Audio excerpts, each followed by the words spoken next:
Today, I want to talk to you about some thoughts around leadership.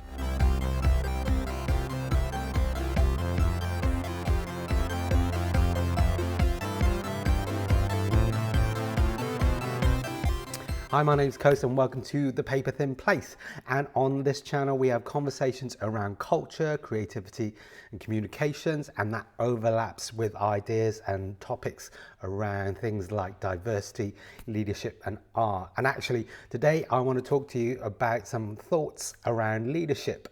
So I want to share with you three ideas around developing leaders. And this doesn't matter if you are somebody who's developing leaders yourself, so you're an older or a hierarchical kind of like senior leader of some kind, working with leaders in tiers below you, or if you are a developing leader and you are looking at how can I grow as a leader, as a less experienced or younger leader, what kind of things can I take on board that will help me develop and grow that leadership?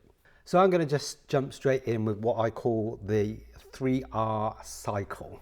And it's a cycle of three ideas that kind of feed back and go round and support each other. So like I said, it doesn't really matter if you are somebody who is developing leaders or somebody who is a developing leader yourself.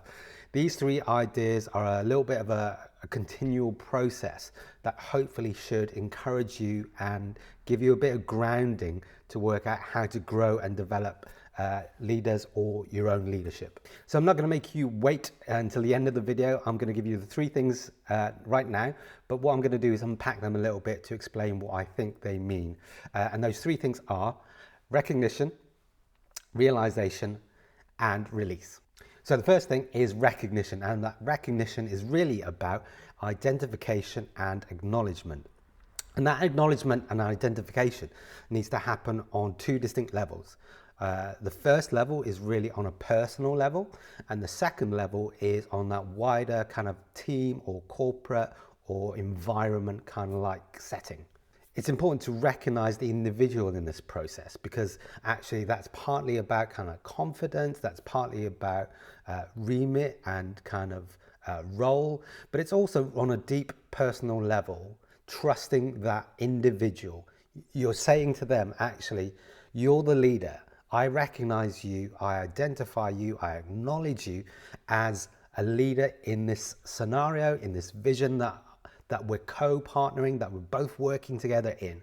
So you now have responsibility in that space, and I'm letting you have that. It's also important to have that recognition on that kind of group or wider kind of team or environment kind of like stage, because actually that's the place where they're going to need to work. That's the place where the rubber hits the road, essentially. You know, in that context, if people don't, if the group doesn't have confidence in that person, then actually they're always going to kind of go over that person to that kind of bigger boss, that senior leader. They're always going to skirt around that person. So long-term wise, that's a really disempowering thing to do if you don't recognize that individual so that they have that personal confidence, and if you don't recognize that individual in that group or wider team or environment setting, it's a really kind of unhelpful thing to do. So make sure if you're developing leaders that you really recognize them individually and kind of corporately or in that group, and make sure with that group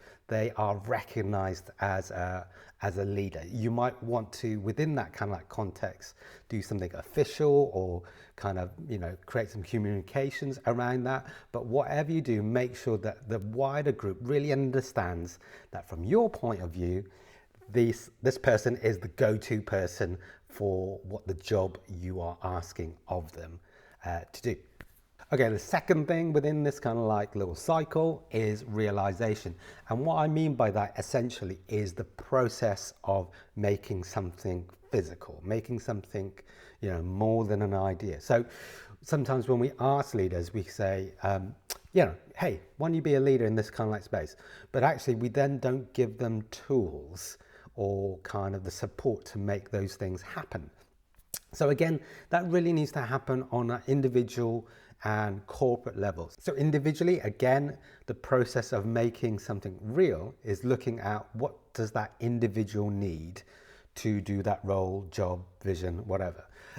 It's about asking them from their point of view, what are some of the training things that they might need? What are some of the new processes that you might need to put in place in terms of support or kind of checking in? Or it might be looking at external factors, so like that kind of bigger sense of like training or influence or conferences or support. Actually, that whole process of making something real on an individual level is, now that you've asked them to do something, what do they need around them to make that thing happen? So secondly, when we're talking about making something real in that wider group setting, you know, again, sometimes you land in a space after being asked to do something and you realize that this environment needs to shift or change, or actually there's some different factors that weren't considered. So the reality of being asked to do something in an environment or in a context, that requires a re-understanding or a redefinition. It's about arriving in a world or in a place and then going, okay, we didn't know that we needed that, but now that we do, let's put that stuff in place. So it's a real practical thing. It's a real, grounded thing. But often we miss that out in that whole process because we just want to hurry into kind of making things happen. So I really encourage you to maybe take that time to make an assessment of needs, and you can balance that out in terms of like looking at the priorities of the vision or the role that you've asked somebody to do. But actually you've got to add that next level of realization, of practical, making things real, that really enables that individual on a personal level, but also on a group level, to have the necessary tools to do the job that you've asked them to do. So thing 3 within this little cycle of stuff is about release. And I'm going to bend it a little bit because I want to talk about 2 ideas in that. Release on an individual and again corporate level. Like there's so many different factors within that. But really core to that, if you are somebody who's developing leaders and working with leaders kind of in the next tier below you, is about release. It's about letting go. And that's really difficult. That's really difficult when maybe you've been in a role for a long time, or you're used to kind of making all the decisions yourself. Actually, if the thing that is really important that you've asked somebody else to join in on is that important, think about this. Think about actually if you end, if you stop, if you leave, if you whatever, actually that thing can end with you. That vision, that idea stops because you're no longer around. So if it's really important, then maybe it's worth considering the longevity of that idea or mission or vision, and inviting other people in. But core to that idea is release, is letting go. It's letting other people make decisions. It's letting other people kind of approach the same thing, but from a different angle. And like, there's some great advice within that kind of, similar kind of like spheres of leadership, where people talk about always bringing people that have a different point of view, always bringing people that are going to be better at your job than you are, or bring people in that have more runway left ahead of them than you do. There's a little bit of wisdom in there, but I know and recognize that it's a difficult thing to let go as a leader, to let other people into that leadership space, but it's a really important thing. The second part of this idea about release, and this is more specifically to you if you are a developing leader right now, is release. And think about release in the sense of like a starting pistol at a race, like on a 100-meter sprint or something, or a longer thing. I don't really know about sport and stuff. But think about it as like, it's the signal. It's the signal that says to you, run.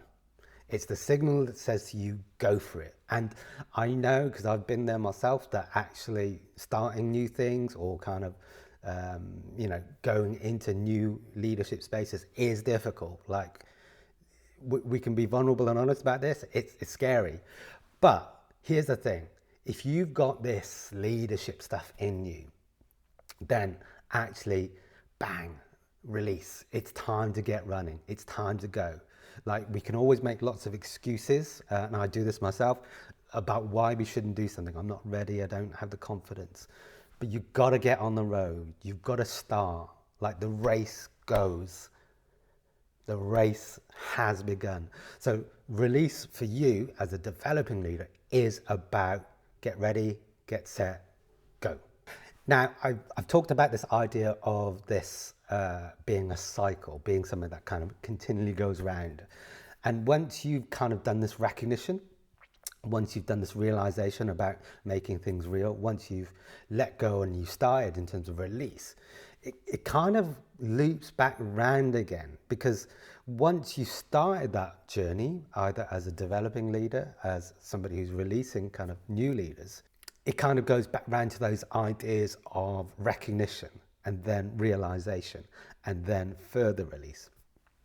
So let's take this idea. So once you started that whole process, once you've kind of begun your leadership journey, you probably find that you lose a little bit of confidence.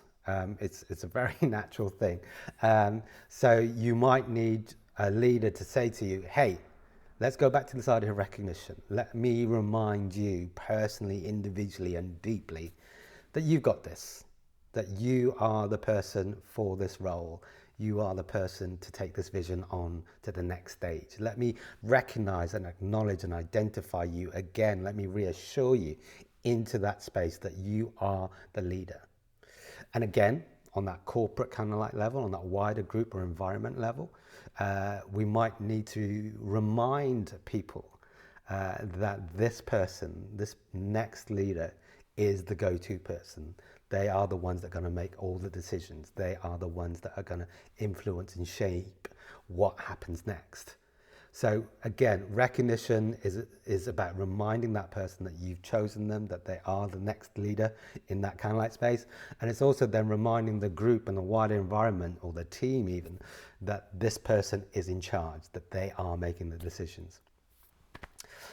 Again, once you're now in that space, kind of almost like the second pass of it all, if you will, you might realize on an individual basis or in that group and environment basis kind of like thing, that there were other things that you didn't realize that you needed. There were other bits of training that might be useful. There may be some new process that you need to realize or make real to help further that vision. And again, we go back round to release. So we say again, you know, I'm going to let go. I'm going to help you, push you even sometimes to make those decisions, to make those jumps, to be the leader that I've actually asked you to be. And then as a developing leader, you need to kind of keep on going, just keep running that race, run as fast as you can into that space. And then the whole thing starts back round again as we kind of further that vision, that idea. So that's kind of this constant cycle that when I've worked with leaders on kind of both senses, on both kind of like tiers and levels, I've always thought about this idea that it should be ever evolving and continual in a sense, because as a leader I want to recognize and realize, then release other people. And if I can do that well, actually that creates a little bit of a continuum. It creates a culture that for any leaders that I'm developing, hopefully they're doing the same thing with people that they're developing. And then after that, maybe those leaders will then do the same sort of thing. So we've got this continual idea and continual movement and evolution of leadership that isn't just a replication or a cloning of how I think it should be done, but it's a widening and a deepening and a furthering along that vision or that idea or that role or remit that we all said was important and that we all wanted to be part of. So there you go, there's some random things about leadership and how to develop leaders, whether you're developing a leader or whether you are a developing leader yourself. If you've got any comments or kind of questions, do pop them in the chat, because I'd love to hear from you, love to hear what your experiences are, or whether you have any other kind of like tips for developing leaders. Just drop them in and that'd be great. And of course the standard thing, if you like this sort of thing, subscribe, all that business, you know what to do. Check out these other videos and don't forget to be nice and be kind. All right, see ya, bye. So So, and it needs to happen on a kind of and what I mean by that is